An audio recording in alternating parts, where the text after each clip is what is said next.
দর্শক, ওসমান হাদির মৃত্যুর খবরের পর প্রথম দফায় সাথে সাথেই শাহবাগ থেকে একটি মিছিল প্রথম আলো অফিসের দিকে যায় এবং প্রথম আলো অফিসের সামনে বিক্ষোভ করার পরে তারা কিন্তু আবার ফিরে গিয়েছিলেন। কিন্তু রাতে আবারও ভয়াবহ ঘটনাটা ঘটেই গেল।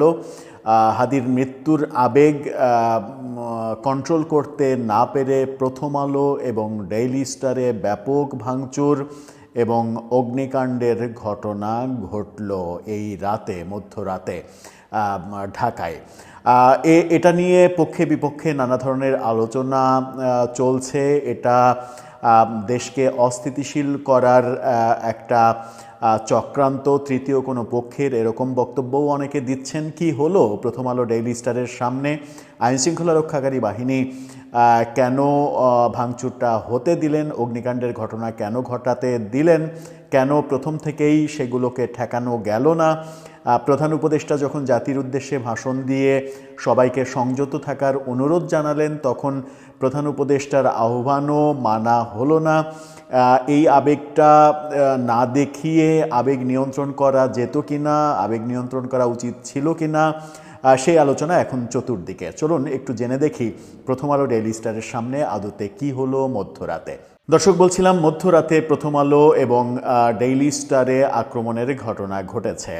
প্রথম দফায় হাদির মৃত্যুর খবর শোনার পরপরই শাহবাগ থেকে একটা মিছিল প্রথম আলোতে আসে। বাংলা মোটরের সামনে, এনসিপি কার্যালয়ের সামনে কিছুটা বিরতি দিয়ে তারপরে আবারও প্রথম আলোর সামনে এসে বিক্ষোভ প্রদর্শন করে তারা কিন্তু ফিরে গিয়েছিলেন। কিন্তু পরবর্তীতে আবার দেখলাম এই ঘটনাটা ঘটল। গণমাধ্যম, বিভিন্ন গণমাধ্যমে সেটা সরাসরি দেখা গেছে সামাজিক যোগাযোগ মাধ্যমের কল্যাণে। সেই চিত্রে আমরা যেটা দেখেছি সেটা কতটা ঠিক হলো, কতটা ভুল হলো, সেটা হয়তো সময়ই নির্ধারণ করবে। কিন্তু ব্যাপারটা একটু কনফিউশন তৈরি করে যে ওসমান হাদির মৃত্যুর সঙ্গে প্রথম আলোর সম্পর্ক কী। এই ঘটনাকে যারা সাপোর্ট করেন তারা বলার চেষ্টা করছেন যে প্রথম আলো ভারতীয় আধিপত্যবাদ এদেশে প্রতিষ্ঠিত করতে চায়। প্রথম আলোর বিরুদ্ধে নানা ধরনের অভিযোগ, আবার এক পক্ষ বলেন নানা ধরনের ষড়যন্ত্র, এগুলো শেখ হাসিনা সরকার পতনের পর থেকেই আমরা লক্ষ্য করছি। অতঃপর প্রথম আলো ভাঙচুর, আগুন দেয়া, ডেইলি স্টার ভাঙচুর, এই ঘটনাগুলো ঘটেই গেল। আপনারা দৈনিক ইনকিলাব সরাসরি স্পট থেকে সম্প্রচার করেছে। সেই ফুটেজ থেকে কিছু অংশ আপনারা দেখে আসতে পারেন, যেখানে আমরা দেখছি প্রথম আলো অফিস, প্রথম আলো মূল যে পত্রিকা অফিস, সেই অফিসে এই ভিডিওটা যখন করছি তখন পর্যন্ত আক্রমণ হয়েছে কিনা আমরা নিশ্চিত নই। তবে প্রথমা ভবন যেটা রয়েছে কারণ বাজারের মসজিদের জাস্ট অপোজিটে প্রথমা ভবন, সম্ভবত ভবনটা 3 তলা অথবা 4 তলা ভবন। সেই ভবনে গ্লাস ভেঙে ভেতরে ঢুকে আসবাবপত্র ভেতর থেকে বের করে নিচে নিয়ে কাগজপত্র সব কিছু নিয়ে আগুন ধরিয়ে দেওয়ার ঘটনা ঘটেছে। দেখুন একটু তারপরে ডেইলি স্টারে যে ঘটনাটা ঘটে।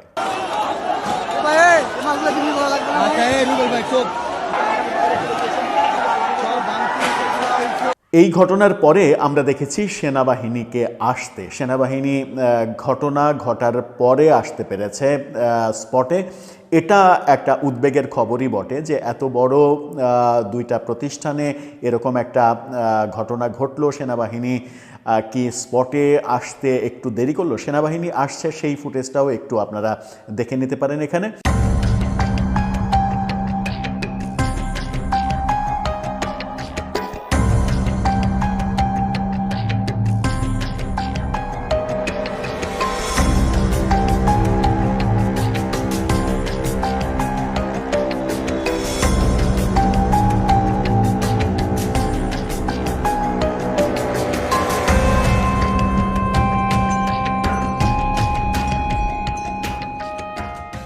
ওসমান হাদির মৃত্যু বহু মানুষকে শোকগ্রস্ত করেছে।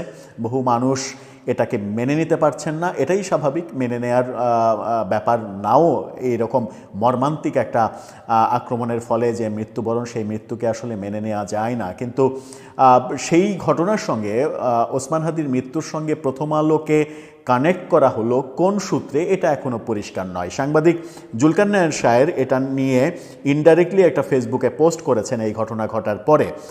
সেই পোস্টটা আপনারা দেখে নিতে পারেন। সেখানে তিনি বলছেন, তুখোর ছাত্রনেতা ওসমান হাদির আত্মত্যাগকে পুঁজি করে যারা নিজেদের ফায়দা লোটার চেষ্টা করছে, আপনাদের তাদের প্রত্যেককে চিনে রাখা উচিত। আজকে হোক বা কালকে এরাই আপনার দেশকে নরম বানিয়ে ছাড়বে। যারা ধ্বংসাত্মক কার্যকলাপে মদদ দেয় তাদের উদ্দেশ্য কখনো সৎ হতে পারে না। ভারতের আধিপত্যবাদ ঠেকাতে নিজ দেশের জনগণের সম্পদ, বেসরকারি প্রতিষ্ঠানে অগ্নিসংযোগ, এসব কোনো বোধসম্পন্ন নাগরিকের কাজ হতে পারে না। যারা হাদির রক্তের উপরে দাঁড়িয়ে নিজেদের স্বার্থ চরিতার্থ করার চেষ্টা করতে পারে, তারা কাল আপনার বা আমার রক্তের উপরে দাঁড়িয়েও একই কাজ করবে।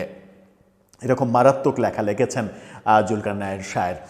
যে ঘটনাটা ঘটলো প্রথম আলোতে, সেই ঘটনা প্রথম আলোর এবং পরবর্তীতে ডেইলি স্টারে তো একটাই বিল্ডিং, ফার্মগেটের কাছাকাছি ডেইলি স্টার ভবনে যেটা ঘটলো, একেবারে সরাসরি ভবনের ভেতরে ঢুকে গিয়ে ভাঙচুর করা, এতে সাংবাদিকরা আহত হওয়ার কিংবা ক্ষতিগ্রস্ত হয়েছেন কিনা সেই খবর এখন পর্যন্ত আমাদের কাছে নেই। তবে এই অনাকাঙ্ক্ষিত ঘটনা কোনোভাবেই প্রত্যাশিত নয়।